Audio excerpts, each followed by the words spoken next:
Hello everyone, myself Deepika Sahi और मैं आपको बताने वाली हूँ कि अगर आपका एक भी ऑब्जेक्टिव क्वेश्चंस का आंसर आपसे नहीं बन रहा, आपको लगता है लास्ट टाइम में कि मुझसे एक भी ऑब्जेक्टिव सॉल्व नहीं हो रहा है, मुझे कोई भी क्वेश्चन नहीं आता है, मैं सिर्फ बायो दिखा रही हूँ, बट हर एक सब्जेक्ट के लिए यही केस है कि अगर आपको किसी भी सब्जेक्ट में ऐसा लगता है कि मुझसे ऑब्जेक्टिव क्वेश्चन नहीं बन रहे हैं, तो आपको इस टाइम पर क्या करना चाहिए। So let's begin. सबसे पहले तो ये है कि ऑब्जेक्टिव क्वेश्चंस 42 पूछे जाते हैं, जिसमें से आपको 35 ही बनाना होता है, आप 7 छोड़ सकते हो। ये एक अच्छी बेनिफिट आपको प्रूव हो सकती है आपके लिए, क्योंकि आपको जो ऑब्जेक्टिव क्वेश्चंस नहीं आएगा आप उसे छोड़ भी सकते हो। ये एक बेनिफिट यहाँ पे है। अब बात करते हैं, फर्स्ट पॉइंट ये है कि आपको ऑब्जेक्टिव क्वेश्चंस अभी बिल्कुल नहीं आता है, तो आपको उसके लिए एक बेस्ट बुक सेलेक्ट करना होगा। मुझे अच्छे से पता है बहुत सारे लोगों के पास ऑब्जेक्टिव बुक्स होंगी भी, बट जिसके पास नहीं होगा वो अभी से जाके ख़रीदेगा। और एक ऑब्जेक्टिव बुक सॉल्व करना इम्पॉर्टेंट है। अगर आप ऑब्जेक्टिव बुक सॉल्व नहीं करते हो तो आपका मार्क्स तो ऐसे ही नहीं आने वाला है, क्योंकि जिस चीज़ की प्रैक्टिस ही नहीं, आप उसमें मार्क्स कैसे लाओगे। तो एक बेस्ट बुक सेलेक्ट करो, और ऑब्वियसली आपको एक ही बुक सेलेक्ट करना है, इस बात पे अच्छे से ध्यान रखो। ये नहीं कि बहुत सारा बुक खरीद लाएं और सबको बनाते फिरें, क्योंकि आपके पास अभी टाइम नहीं है। लास्ट टाइम में आपको एक ही बुक सेलेक्ट करना है, और वो बेस्ट बुक होना चाहिए। प्रीवियस ईयर पेपर नहीं होना चाहिए, वो एक बुक सेलेक्ट करना होगा आपको हर एक चैप्टर का जिसमें क्वेश्चन हो। सेकंड पॉइंट ये है कि आपको डेली उससे 50 क्वेश्चंस करने होंगे उस बुक से। 50 क्वेश्चंस करने का ये बेनिफिट होगा कि आप at the end of 4 month आप ऐसा पाओगे कि आप 600 क्वेश्चंस कर लिए। और ये इम्पॉर्टेंट ये है कि अपने अंदर हमेशा प्रोग्रेस करते रहना चाहिए। जैसे 50 क्वेश्चंस आप करना स्टार्ट किए, बट धीरे धीरे आपको लगेगा कि आप इसमें काफ़ी 50 क्वेश्चंस इजीली कर पा रहे हो, तो आप उसको इंक्रीज़ करो, 60 क्वेश्चन करना शुरू करो, 70 करना शुरू करो, धीरे धीरे 100 क्वेश्चंस पर डे करना शुरू करो, तो बहुत सारे क्वेश्चंस आप कर लोगे। थर्ड पॉइंट है PYQ। PYQ मतलब कि previous year questions.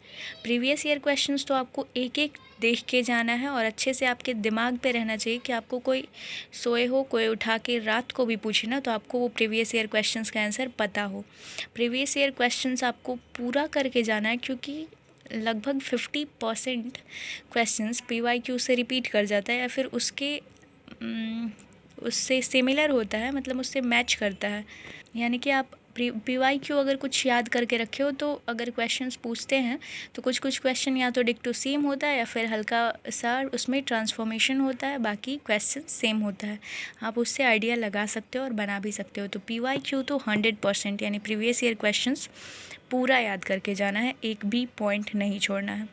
Fourth point है, लास्ट टाइम में यूट्यूब पे ढेर सारे यूट्यूबर्स डालते हैं कंटेंट। वो एक्चुअली जब मैं पढ़ती थी तो मैंने लास्ट टाइम में देखा था, ढेर सारे यूट्यूबर्स ने डाल रखा था कि ये क्वेश्चंस देख के जाओ, पक्का आएगा समथिंग। तो आप वो भी देख सकते हो, क्योंकि उसमें क्वेश्चंस अच्छे होते हैं, बुरे नहीं होते, और उसको देखने से कुछ कुछ बेनिफिट होता है। जितना ज़्यादा आप क्वेश्चंस देखोगे उतना ज़्यादा बेनिफिट तो होगा ही ना, इसमें कोई नुकसान नहीं है देखने में। मैंने भी देखा था लास्ट टाइम में, और हाँ, बहुत सारे क्वेश्चंस उससे आ जाते हैं, तो लास्ट टाइम में वो भी यूट्यूब के भी ऑब्जेक्टिव क्वेश्चंस देख लेने चाहिए, वो भी हेल्पफुल होता है। अदरवाइज़ ये कोई कंपलसरी नहीं है फोर्थ पॉइंट, बस ऐसे ही मैंने बता दिया कि मैंने देखा था और मुझे बेनिफिट हुआ था, तो आप भी देख सकते हो। फिफ्थ पॉइंट है रिवीजन। और ये नॉर्मली रिवीजन मतलब ये ऑब्जेक्टिव का रिवीजन मतलब समझ रहे हो, इसके लिए एक अलग तरीके से मैं बताती हूँ आपको। ऑब्जेक्टिव का रिवीजन ऐसे किया जाता है कि आप क्वेश्चंस को एक बार किए किसी चैप्टर के, और उसको जब आप दोबारा मतलब फर्स्ट टाइम में जब किए तो आपको कुछ कुछ क्वेश्चंस हैं जो गलत हो गया। ऑब्जेक्टिव का जब क्वेश्चन करोगे तो उसका आंसर मैच करोगे तो बहुत सारे क्वेश्चंस ऐसे होंगे जो आपने गलत कर दिया, कुछ बाय मिस्टेक गलत कर दिया, कुछ में अच्छे से क्वेश्चन नहीं पढ़ा तो गलत हो गया। बट आपको जो क्वेश्चन लगता है कि ये मैं बार बार एग्ज़ाम में आए तो भी भूल सकता हूँ, तो उन्हें आप टिक कर सकते हो। हल्का सा जैसे भी आप स्टार मार्क करना चाहो कर सकते हो, जो भी करना हो वो टिक कर लो। और उसके बाद से जब 2-3 बार उस क्वेश्चंस को बना रहे हो, तो उस टिक किए हुए क्वेश्चंस को ही आप बनाओगे। लास्ट टाइम एग्ज़ाम के 10 दिन पहले, 20 दिन पहले जब आप उन ऑब्जेक्टिव को वापस से खोल के देख रहे हो, तो सिर्फ उस टिक किए हुए क्वेश्चंस को बनाओगे, क्योंकि अगर हर एक चैप्टर से 100-200 क्वेश्चंस हैं, तो आपके पास इतना तो टाइम नहीं है कि आप 200 क्वेश्चंस बनाओ उस लास्ट के 10 दिन में, क्योंकि टोटल 16 चैप्टर्स के क्वेश्चन बनाने हैं। तो आप जो जो चीज़ें टिक किए हुए हो, स्टार मार्क किए हुए हो, सिर्फ उन चीज़ों को बनाना है। और इससे ये फ़ायदा होगा कि अगर हर एक चैप्टर से आप 10-20 क्वेश्चन ही टिक किए हो तो 16 चैप्टर से आप 320 क्वेश्चंस को ट्राई करोगे, बनाओगे और उसको दिमाग में सेट कर लोगे। इससे ये फ़ायदा होगा कि आप एग्ज़ाम के लास्ट टाइम में जो क्वेश्चंस आपको नहीं आते थे उन्हें आप इजीली रिवाइज़ कर ले। इसका मतलब ये कि आप अब एग्ज़ाम में कुछ भी भूलने नहीं वाले हो, क्योंकि लास्ट टाइम में आपने रिवाइज़ किया है और सिर्फ उन क्वेश्चंस को किया है जो आपका गलत हुआ था। ओवरऑल मैं बता देती हूँ मैंने आपको क्या क्या बताया। सबसे पहले तो ऑब्जेक्टिव क्वेश्चंस अगर आपको बिल्कुल भी नहीं आता है किसी भी सब्जेक्ट में, तो आप उसके लिए क्या करोगे, सबसे पहले एक बेस्ट बुक को ख़रीदोगे और मैक्सिमम लोगों के पास तो होगा भी, तो आप उसे बनाना शुरू करो। डेली बेसिस पे बनाओ, 50 क्वेश्चंस डेली बनाओ, ताकि एग्ज़ाम के एंड तक जाते जाते आपके 600 क्वेश्चंस हो जाएं, ऑलमोस्ट कम से कम इतने हो जाएं। और आपको इसे इंक्रीज़ भी करना है, पहले 50 क्वेश्चन से स्टार्ट करो, धीरे धीरे 100 क्वेश्चंस तक ले जाओ, लेकिन डेली करो। 50 क्वेश्चंस ही करो लेकिन डेली करो, ये इंपॉर्टेंट है। तीसरा है प्रीवियस ईयर क्वेश्चंस आपको बिल्कुल ही आना चाहिए, हर एक क्वेश्चन आना चाहिए, एक भी प्रीवियस ईयर क्वेश्चंस नहीं छोड़ के जाओ, क्योंकि प्रीवियस ईयर क्वेश्चंस हमेशा रिपीट कर जाते हैं। 50% तो ऑलमोस्ट रिपीट कर ही जाते हैं, या फिर उससे कुछ ना कुछ हमें आइडिया लग जाता है कि किस टाइप के क्वेश्चंस आते हैं और आप उसे अच्छे से रिवाइज कर सकते हो। फोर्थ पॉइंट है, लास्ट टाइम में आपको यूट्यूब पे जो डालते हैं लोग ऑब्जेक्टिव क्वेश्चंस, वो भी देख सकते हो, ये कोई कंपल्सरी नहीं है, मैंने बता दिया।